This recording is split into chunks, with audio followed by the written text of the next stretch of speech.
Welcome. What I'm going to demonstrate today is a project that seeks to visualize the cultural history of South Asia. The basic presumption behind this entire project is that people who are notable people in the world, they may be born at various places, but during their lifetime, they move to centers of cultural importance, and that's where they most often meet their death. So if we are able to track the birth and the death data of notable people and locate them on a map or on a graph, we should be able to visualize a very large picture, a long duration picture of the trends of the most important centers of cultural importance. And typically, these are urban centers. So let me share my screen and take you to this particular project and talk more about it. Now, the cultural history of South Asia is a project which was undertaken, uh, and the data for this was primarily from Wikidata, right? More about that in a short while. So what we did was we collected information from Wikidata of people who were either born or died in any territory that is currently part of South Asia. Okay, now South Asia is a pretty populous and a large region. Modern day, so for the all practical purposes, we look at all countries which you can see is defined in the map to be a part of South Asia, which includes Afghanistan, Burma, Sri Lanka, Nepal, Bhutan, and other such countries. Anybody who was born or died at in South Asia, either of the two conditions will have to be met. Now, and point also to be noted is that since Wikidata is our principal source of data, uh, by and large, we assume that on Wikidata, it would be people of some notability who would find a space. It is possible that there would be some uh, self-created pages also, but that would be very minimal. That is the experience, and we can statistically show that. And therefore, the long durable picture that we go get can help us tell the cultural history of South Asia. Now, before we get into the details of our data, let us understand the underlying technology that is behind this kind of work, right? So, in any data-oriented project, there are four basic workflows. There could be more, but four basic workflows, which is data acquisition, data cleaning, analysis and manipulation, and then data visualization, right?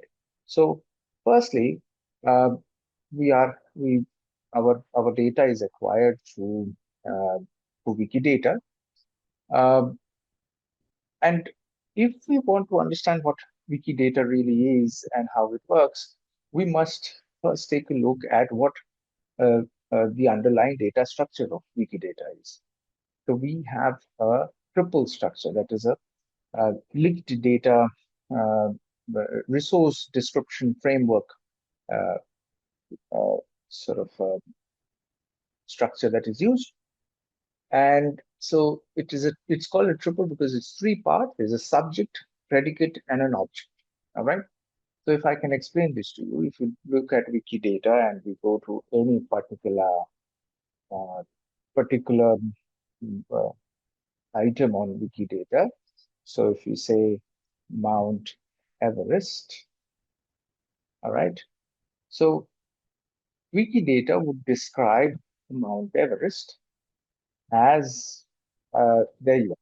Wikidata. So here, Mount Everest is the subject, and this is the predicate, which is it is an instance of a mount. Mountain is the predicate. Similarly, it is part of Himalayas. So it's three by three. So Mount Everest, part of Himalayas. But each object as well is a subject on its own. So if I go and click on Himalayas, it will give that it is an instance of a mountain range, and then part of a larger Himalaya, or and gives it's which what is the country? It's Nepal, Myanmar. It's spread across countries and continent is Asia. And this way, Wikidata actually, I mean, the process uh, on RDF can actually uh, manage to get across to various create a web of data, which can be called knowledge uh,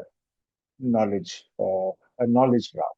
So from one item to another, we can keep moving from one item to another, and we will be able to get to a certain kind of a picture on the web of multiple things.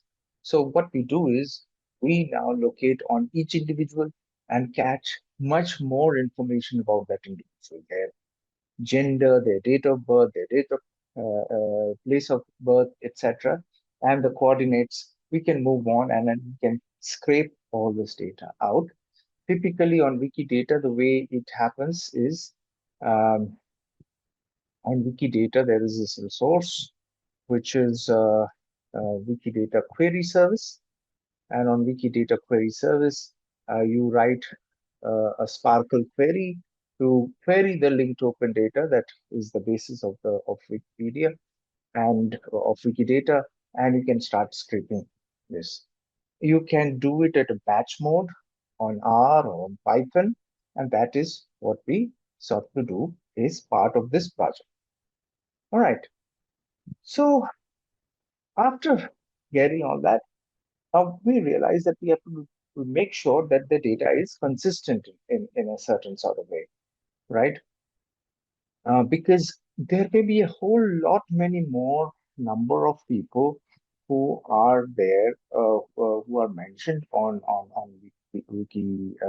data, but if we do not have all the various information on them, that is at least basic birth or birthplace and birth coordinates, and death place and death coordinates. And sometimes it may not be death place. They might say place of residence. That will also do.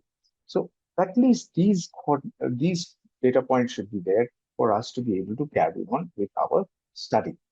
When we get unique number of data sets, and this is very important to know that we get over 84,000 unique data points.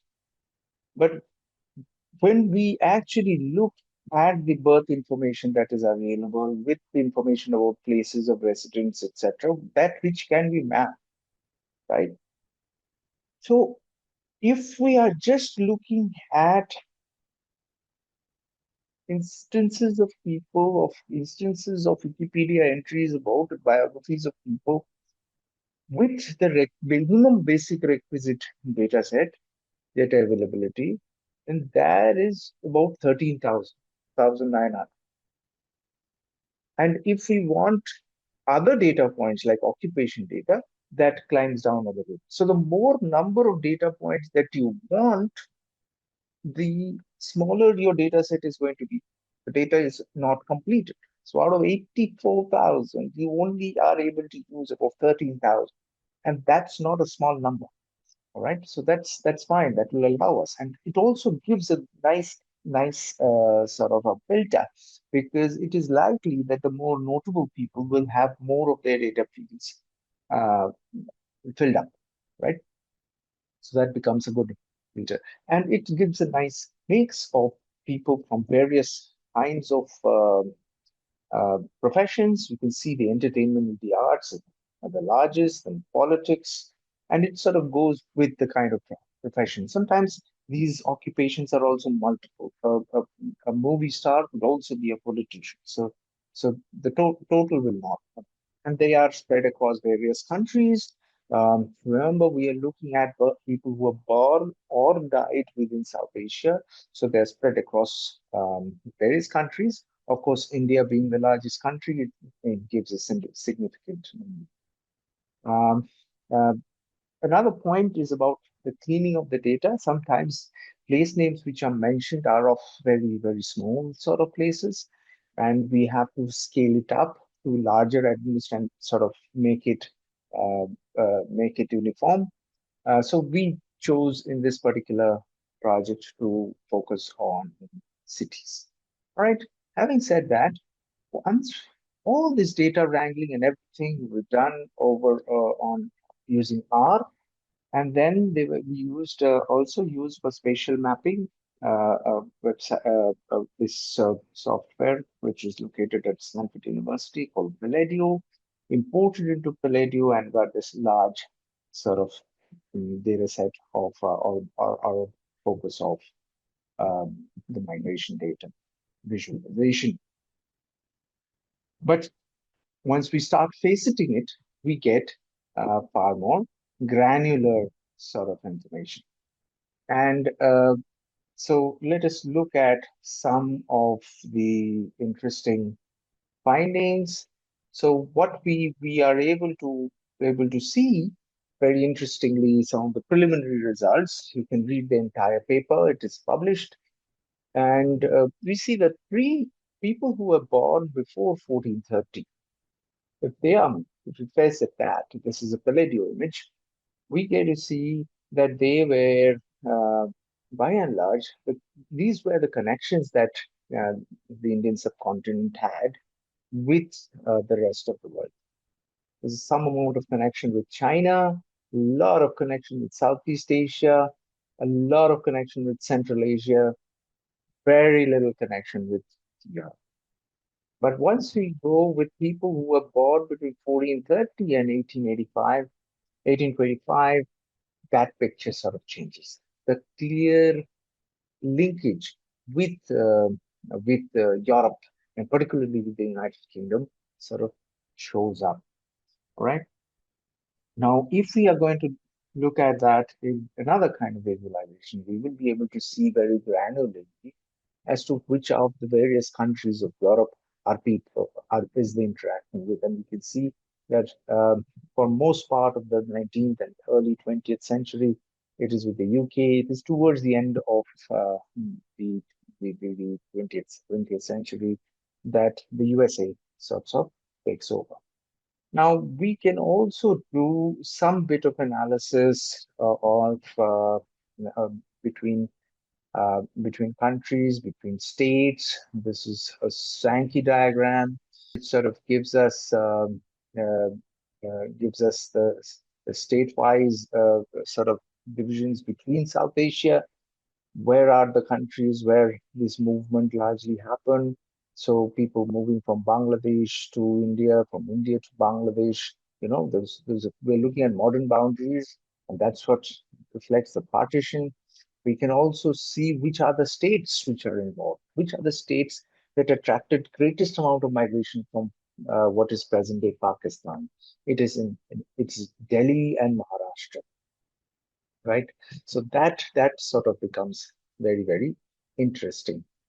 And we are in this way, we are also able to sort of get a sense of what are the important urban centers of the country. And so we are able to see, or of South Asia. So we can see that it's Mumbai has a very, very, this is among the entertainment and the arts. We can see that Mumbai has a very, very strong presence, of course. What else? Delhi has a sort of a presence. And then we have Chennai. And this is actually coded according to timeline. So you can check exactly when each each part of the country sort of becomes more important. Now, if we are able to, we can also do that for other countries, other places in South Asia. Now, if we look at politics, for example, which are the important centers for politics? We see Delhi and Mumbai. These would become an important centers for politics. You can see Delhi has a bigger black bar than Mumbai when it comes to politics. So these we can do various kinds of segmentations, uh, on the basis of specific kind of specific kinds of occupations. I would like to end with one very interesting, what I find a very interesting kind of visualization. So these are uh, sort of surnames. What I did was there was created a word cloud of people who migrated from India to the rest of the world and did a word cloud of their first names. And you can see this is the picture of people who were born out up to 1924. Now you would understand that what we are mapping is that we imagine that a person actually makes a move in their 20s or 30s. So we give a kind of a ballpark 25 years range for that movement to happen. So we're counting 1925, um, sort of 20, 22 years, 25 years from partition, right? Or the end of independence, or the independence of the subcontinent. And we see that this is the word cloud that is created, right? All right. What happens after 9? For those who were born after 1925, these are really important uh, first names, the most predominant first names of people who move, or rather, who have moved to the rest of the world, right? So you can see how data can sort of visualize and tell you a very kind of important sort of story. So the basic purpose of this particular project is being to sort of show how we can run this entire sort of process, this entire uh, pipeline, data acquisition, data cleaning, data manipulation, and then data visualization to be able to tell a data-led story. But a point constantly need to remember is that when working on data, we need to understand the data architecture, very important, the data structure, so that we are able to understand what is the veracity of that data. Where is it that we should look for? We have to ensure that our data actually is meaningful. And secondly, this has to be informed by a cultural knowledge of what? For example, picking up 1925 as a breakpoint, or 1430 as a breakpoint, comes from a certain kind of domain knowledge, cultural knowledge of what's been happening in history. Let's look for some important points, and then see if it throws up some interesting patterns. And so one has to let the data talk to the domain, and the domain talk to the data, and that kind of dialogue has to constantly be maintained.